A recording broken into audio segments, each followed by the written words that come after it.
Hi. Hello. So, here's the thing. We had a bunch of creative ideas for Halloween videos. Yes. We were gonna wear our old Halloween costumes. Carving a pumpkin. Right. Yeah. And things didn't go quite as planned. First and foremost, there are no pumpkins. There are. I couldn't see any big pumpkins. It's very fast. I saw it at my mom's town. Yeah. But after. Much earlier, like maybe Anyway. the second week of October, and I said, I'm gonna find them. Oh, and then they disappeared. Yes. Got it. So yeah, around Halloween time there were no pumpkins. But other than that, well, my costume is too small for me now. Yeah, I've grown. I'm a big girl now. You're a big girl. Yeah. But the main thing that happened was that I had kind of unexpected news. My cat Rena passed away like a few days ago. She actually passed away the day before Halloween, and I got the news on Halloween when I woke up, and it was a little bit of a shock for me because I wasn't ready. I wasn't expecting her to like die so fast. Basically, Yeah. she was all full of life, jumping, whatever, she looks like a very healthy cat. And then, but she had this cyst that started growing really rapidly. Then my brother and my mom took her to the vet. She had a surgery, they removed it, and they tested it, and it was cancer. So the vet gave her like a few weeks to a few months, and I was totally in shock. I didn't want to believe that because I thought, we're gonna go there, she's gonna be there, you know. So she got worse, and then, she died. So yeah, so we didn't end up doing the fun Halloween video because it just didn't feel right. So I thought, you know what, this year's been intense. Your cat died, Yeah. my cat died, and my dad died. And that's something that, I haven't really talked about online because it's like a very difficult topic. I don't know, I can't like fake it and talk about anything else right now because like this is what I'm going through. So I thought, let's talk about grief. It's a topic a lot of people like to avoid because it's very painful. Yeah. But we all have to go through it at one point. Some people go through it earlier. Some people go through it later in life. Like, for example, you haven't lost your parents yet. No. Both of them are alive. Yeah. But I went through grief with Silver With the cat. passing. Yeah. Tell me about it. How do you go through it? Of course, some people, who don't have pets, they will not understand the depth of the bonds that can be created between the owner and the pets. But they're just like humans, just like human beings, just part of the family. So you actually go through, it's a loss because all of a sudden, this little entity, that goes around the house, there is a presence there, a physical presence. So all of a sudden it's no longer there. So how did you go through it? Like, what was your process like? Well, for 3 nights in a row, because I was getting very emotional at night. That's when I get more emotional, like all my guards are off and everything, and it's during sunset for some reason. And I was getting depressed, and for three nights in a row, I was crying. I mean, I was happy about my cat because he was already old, and he was suffering a lot. So suffering was over. He's fine and dandy, in the afterlife. For whoever believes in that, I do, and that makes me happy, and it makes me feel relieved, finally, Yeah. But on the other side, I was grieving because I was missing him. And grief process is something that you have to go through. You can't just put it down there somewhere. You don't want to suffer for everything in life. I think.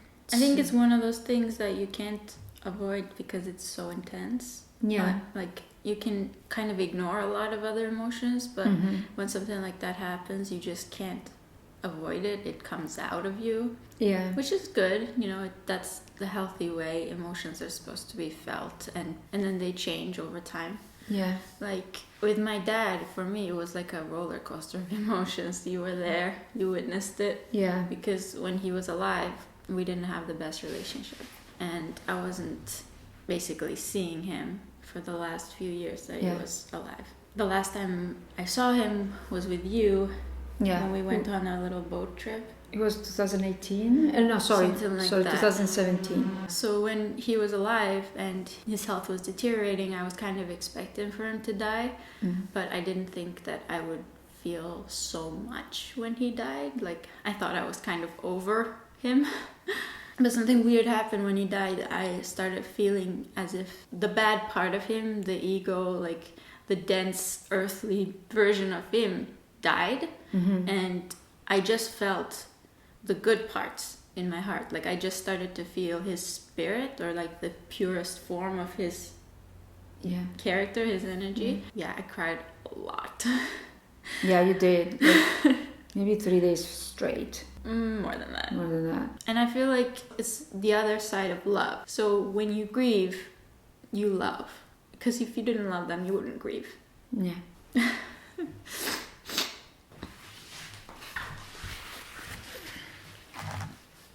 Like the other side of love, like another aspect of love. No, like if it's a coin, one side is love and one side is grief. You can't separate the two.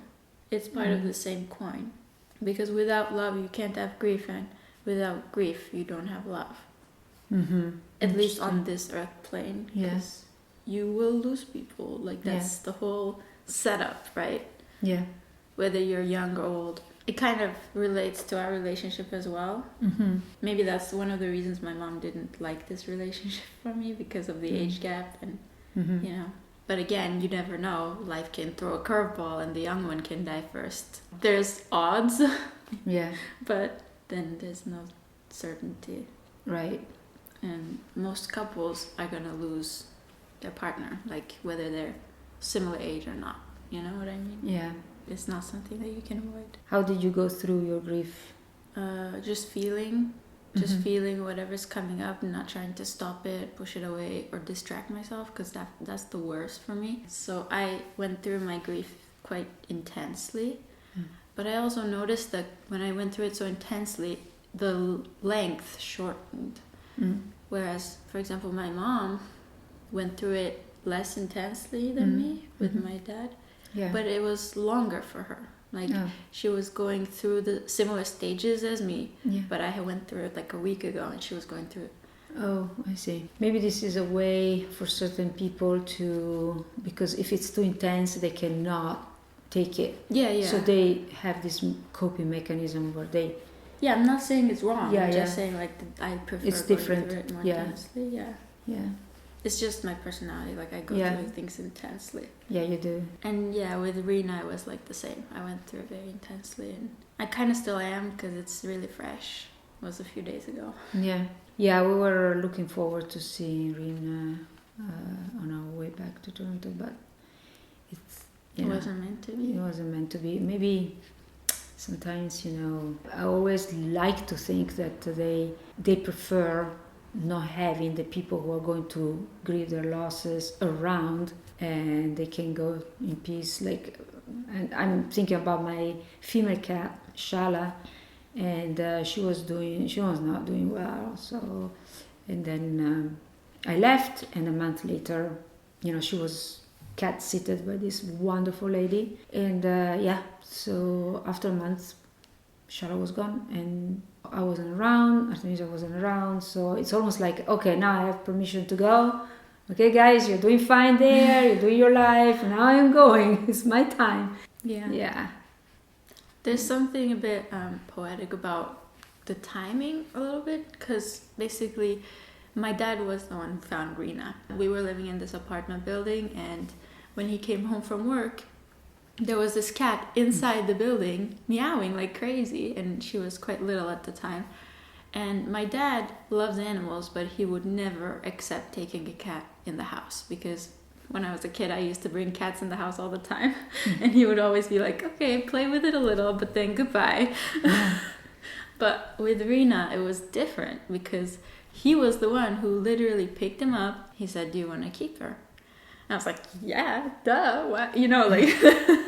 And that was it. That's how we kept Rena. I don't know what it was that touched him, what she did, what kind of spell she put on him. But we actually got a cat, and it's incredible that they died in the same year. Yeah. 2022. Like they both died within a few months of each Yeah. other. Yeah. So she came with him and then she left with him. Right. It's kind of like maybe she was his cat. Maybe he helped her transition. Who knows? Well, it's interesting that exactly these things are happening, and in a way, I believe in astrology, and Yeah, let's talk about the afterlife and our beliefs about it, because maybe that might be interesting for some people. I mean, yeah, that I said before. I mean, I believe in the afterlife. I believe that the spirit goes and leaves behind this heavy, sick body. It basically goes back to its pure form, which is energy, pure energy, with a consciousness, a memory of all the times that this body was on this earth. Right? This spirit was on this earth in different forms, in different bodies. So there you go. I also believe in reincarnation and stuff like that. Yeah, you don't have that physical presence anymore, but you can communicate still with that energy because they are trying to communicate with us as well, I believe. That's how I was coping also with the loss of Silver. I was the first day on a couple of occasions. I kept giving him food, his favorite food, a little thing like mortadella and stuff like that. And then I was talking to him, hey, as if he was around, and maybe he was around. And that helped. That helped a lot. What do you believe in the afterlife? I feel like when you die, it's like waking up from a dream, and then you feel like, wait, was that all? Was that it? Was that a dream? Because I have a lot of moments where I'm having dreams when I sleep, and I'm absolutely convinced I am awake. I even ask people, "This is not a dream, right?" You know how those dreams, and then no. And I'm like, oh, of course, how could this be a dream? It's so real, And then in the morning, I wake up and it's like, whoa, that was a dream. And I think that dying is going to be like that, where I wake up from this dream and I remember my other reality, whatever it may be, because I don't remember anything from there. And I feel like it's going to be very, very loving, whatever I wake up to. I believe in like the energy of God. I don't believe in any religious versions of God, but I believe in the energy of God, and that is pure love. And my dad was also a believer of that, actually. He taught me kind of like the energy of God. When I was very young, like I asked him, what's God? And I must have been like maybe 5. He described it very simply. He said, God is all loving, all the time, everywhere. And that's all he said, in Turkish, of course. Me and my little brain was trying to like understand this, like what all loving all the time, everywhere. And I was just like trying to understand it. I understood it in a kind of emotional way, and yeah, that's what I believe about that. I don't think there's heaven or hell, but I also think if you believe in heaven or hell, you might experience an imaginary version of it right after you die, but then you can also wake up from that dream. It's almost like you can wake up from the layers of the dream, and you can lead the dream with your consciousness. Who you are stays kind of like the same, but your level of awareness changes. That's what I believe. That's a great explanation. Love it. So knowing that, I feel like my dad is around. I think I feel him. I mean, I've seen him in my dreams, of course, like after he died. I had this really weird dream where I was seeing him and talking to him. And my mom was in the dream, and she was asking, who are you talking to? And I'm like, I'm talking to Dad. He's right there. He's standing right there. And she couldn't see him, and she freaked out a little bit because we thought that he had died in the dream. That's cool. There's one last thing I can say about it. So this is how I kind of very simply conceptualize death. So I feel like life is kind of like a play on stage, and everybody is on stage when they're alive, and then when somebody dies, their part is over and they go backstage. And the people who are on stage, they can't see backstage because the backstage is very dark and you're in the light, right?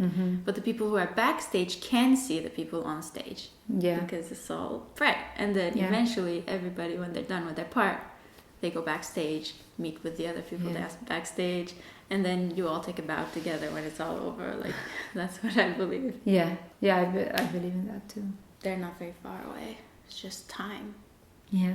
Takes a long time to get there, though. Yeah. Does it help thinking about like a project, like making photographs about Rina or something? Because that helped me. Like I didn't do it because I couldn't find the right frame. I think when I go to Canada I'll find it. And I was going through videos of Silver when he was younger with Shala. I was going through videos and photographs. That helped a lot. Yeah, I was going through that with my dad. He has a lot of photographs. He documented his whole life. And we were looking through that together, actually. Yes. Seeing what he was like when he was young. Yeah. So that's that. 2022, year of death.